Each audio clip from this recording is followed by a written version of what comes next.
Supreme court के निर्देशों का उल्लंघन कर असम में संरक्षित वनांचलों में अवैध पत्थर खनन जारी है, पर उच्चतम न्यायालय में मामला दायर करने के बाद सरकार को जवाबदेह ठहराया गया है। यहां सवाल उठता है कि खनन माफिया किसके सह पर प्रकृति को ध्वंस कर रहे हैं। देखिए हमारी यह खास रिपोर्ट।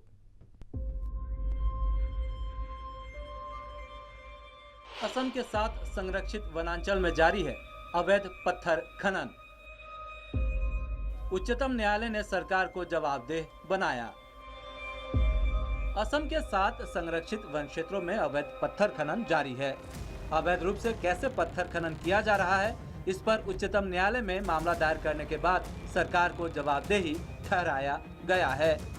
उच्चतम न्यायालय ने टी.एन. गौघवर्मन तिरुमुलपद बनाम भारत सरकार के 1995 के मामले में प्रतिबंध लगाया था कि संरक्षित वन क्षेत्रों में अवैध पत्थर खनन नहीं किया जा सकता। लेकिन उच्चतम न्यायालय का स्पष्ट निर्देश होने के बावजूद असम में अब वन विभाग के संरक्षण में संरक्षित वन क्षेत्रों में यह कार्य जारी है। उच्चतम न्यायालय में दाखिल एक मामले में धुबरी वन मंडल का प्रस्तावित वन क्षेत्र टोकारबांधा, ग्वालपारा वन मंडल के चितलामारी संरक्षित वन क्षेत्र, नगांव दक्षिण और होजाई वन मंडल के डबका संरक्षित वन क्षेत्र में चल रहे अवैध पत्थर खनन के खिलाफ मामला दर्ज किया गया है।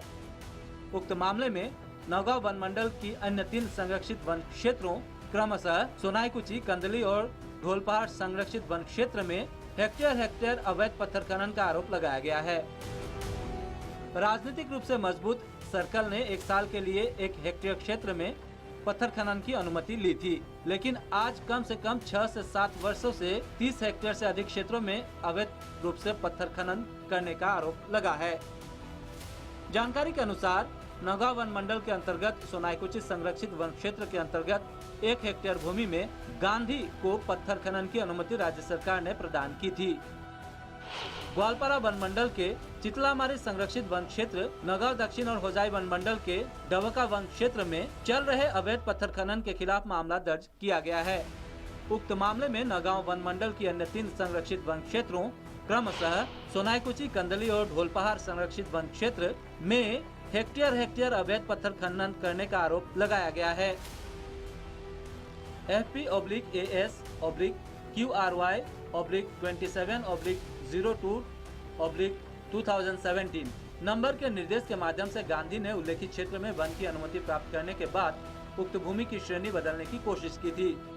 हालांकि यह भूमि पहली श्रेणी के संरक्षित वन क्षेत्र के रूप में थी, इसलिए ऐसा नहीं हुआ। हालांकि 22 अगस्त 2017 को गांधी को 1 वर्ष के लिए पत्थर खनन के लिए पर्यावरणीय अनुमोदन मिला था। इस पर्यावरणीय स्वीकृति की अवधि 21 अगस्त 2018 को समाप्त हो गई। अवधि समाप्त होने के बाद भी किसी स्तर पर दूसरी बार अनुमति नहीं दी गई और इस संदर्भ में राजस्व जमा करने की कोई जानकारी नहीं है।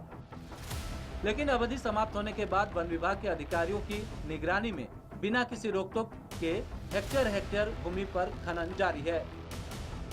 व्यवसायिक चक्र ने निर्दिष्ट क्षेत्र की सीमा को पार करते हुए अधिक अंदर जंगलों को नष्ट करके पत्थर खनन जारी रखा है। उपग्रह चित्रों ने इस वन डिस्ट्रक्शन का भयावह दृश्य प्रस्तुत किया है। उच्चतम न्यायालय में दाखिल की गई जानकारी के अनुसार नगांव दक्षिण मंडल के अंतर्गत डबका संरक्षित वन क्षेत्र में अलीउर रहमान लश्कर नामक ठेकेदार को हेक्टेयर भूमि में पत्थर खनन की अनुमति दी गई थी। 25 अगस्त 2017 को लश्कर को 5 वर्षों के लिए पर्यावरणीय अनुमति दी गई थी, लेकिन इस सीमा को पार करते हुए कई किलोमीटर वन क्षेत्र को नष्ट किया जा रहा है, इस पर आरोप लगे हैं। इसी तरह तेतेलिया बाघरा संरक्षित वन क्षेत्र में बिना अनुमति के ठेकेदार राहुल चंद्र बोरदोलोई ने पहाड़ खनन जारी रखा है और डबका संरक्षित वन क्षेत्र में ठेकेदार जियाउर रहमान के फर्जी दस्तावेज दाखिल कर 1 हेक्टेयर भूमि में पत्थर खनन की अनुमति प्राप्त करने का आरोप लगाया गया है।